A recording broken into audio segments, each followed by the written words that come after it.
आदरणीय श्रोतागण, हिंदी भाषा का महत्व और उपयोगिता विशेषता हमारे प्यारे वतन में किसी भी व्यक्ति से छिपी नहीं। इसी को ध्यान में रखते हुए हमारी संस्था ने हिंदी भाषा को अनिवार्य रूप से पाठ्यक्रम में शामिल किया है, ताकि विद्यार्थी हिंदी भाषा में इस्लामी शिक्षाओं का प्रचार प्रसार कर सकें। अतः हिंदी भाषा में भाषण का नमूना प्रस्तुत करने हेतु हम अमीर अहमद शफीक आलम को मंच पर आमंत्रित करते हैं कि वो आए और माँ की ममता पर अपना भाषण प्रस्तुत करें।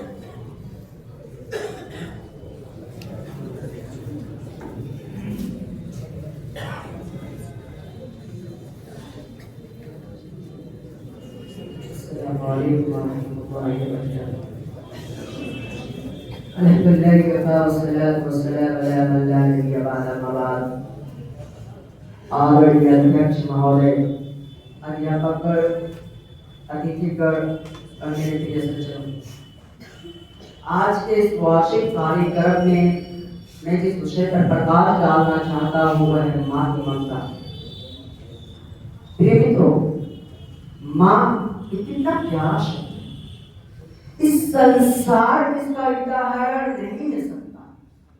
जब ये शब्द हमारी नजरों से गुजरता है तो हमारी आंखों के सामने प्रेम की प्रतिमा।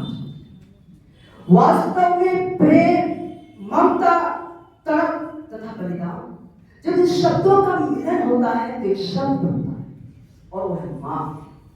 माँ जीवन के अंधेरे मार्गों में प्रकाश का एक स्तंभ है। माँ अल्लाह ताला का सबसे बहुमूल्य उपहार है। संसार के सभी लोगों का प्रेम अशुद्ध हो सकता है, परंतु माँ की ममता, प्रेम शत प्रतिशत शुद्ध होता है। जैसा कि एक हदीस में आता है कि एक बार हजरत मोहम्मद सल्लल्लाहु अलैहि वसल्लम के पास आए और आपसे निवेदन किया कि मैं जिहाद में जाना चाहता हूं। आप सल्लल्लाहु अलैहि वसल्लम ने प्रश्न किया, हल कलीमुनी, क्या तुम्हारी माँ जीवित है? सहाबी ने उत्तर दिया, जी हाँ मेरी माँ जीवित है। तो आप सल्लल्लाहु अलैहि वसल्लम ने आदेश जाओ अपनी माँ की सेवा करो क्योंकि स्वर्ग के चरणों में है। प्रिय तो माँ वो महान हस्ती है जिसने हमें 9 माह तक अपने पेट में रखा। हमारे स्वास्थ्य पर बुरा प्रभाव ना पड़े इसलिए उसने अपने इच्छित वस्तुओं तथा पसंदीदा भोजन को त्याग, फिर प्रसूति के असहनीय पीड़ा को सहा और अपनी रक्त को दूध के रूप में पिलाया। हमारी एक आह पर अपनी रातों की नींद को त्याग दी और जब भी कहीं हमें पीड़ा पहुंची तो सबसे पहले हमारी माँ की आंखों से, जैसा कि पवित्र कुरान में वर्णित है, वो स्वयं इंसान बिवालिदैहि इंसान हमलहु उम्मुहु व वज़अतहु व हम्लुहु व फिसालुहु 30 शहरा। तथा हमने मनुष्य को अपने माता पिता के साथ सद्व्यवहार करने का आदेश दिया। उसकी मां ने उसे कष्ट झेल कर गर्भ में रखा था तथा कष्ट सहन करके जन्म दिया।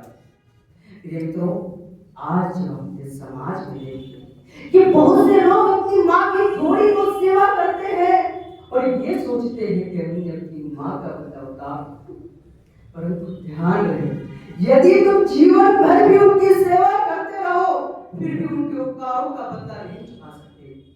जैसा कि हदीस में आता है कि एक बार हज़रत अब्दुल्लाह बिन उमर रज़ियल्लाहु अन्हुमा ने एक आदमी को देखा। उसने अपनी माँ को पीठ पर बिठाकर पवित्र काबा की परिक्रमा करा रहा था। उसने अब्दुल्लाह बिन उमर रज़ियल्लाहु अन्हुमा से पूछा, क्या मैंने अपनी माँ का बदला दिया? अब्दुल्लाह बिन उमर रज़ियल्लाहु अन्हुमा ने उत्तर दिया, नहीं, सुनो, तुम्हारी माँ की एक आह का बदला। यही कारण है कि हदीस में माँ की गरिमा और सम्मान को पिता के पद से श्रेष्ठ तथा उत्तम बनाया गया। जैसा कि हज़रत अबू हुरैरा रज़ियल्लाहु अन्हु कहते हैं कि एक सहाबी ने प्रश्न किया कि ये अंतिम संदेश था, मेरे सद्व्यवहार का सबसे ज्यादा बात है। यही प्रश्न 3 बार किया, 3 बार आपने उत्तर दिया तेरा माँ। जब चौथी बार पूछा तो आपने उत्तर दिया तेरा पिता। यदि हम इतिहास पर दृष्टि डालें, याद होता है कि वेस करनी मोहम्मद बिन सिरीन अल्लामा इब्न तैमिया तथा याज बिन मुआविया रहमतुल्लाहि अलैहि अजमईन जैसे महान व्यक्तियों का सफलता का रहस्य मां की सेवा और उनकी दुआओं में था। अतः हमें चाहिए कि हम भी अपनी मां से प्रेम करें, उनके प्रति सत्य व्यवहार करें, क्योंकि हमारी सफलता का रहस्य उन्हीं की दुआओं में।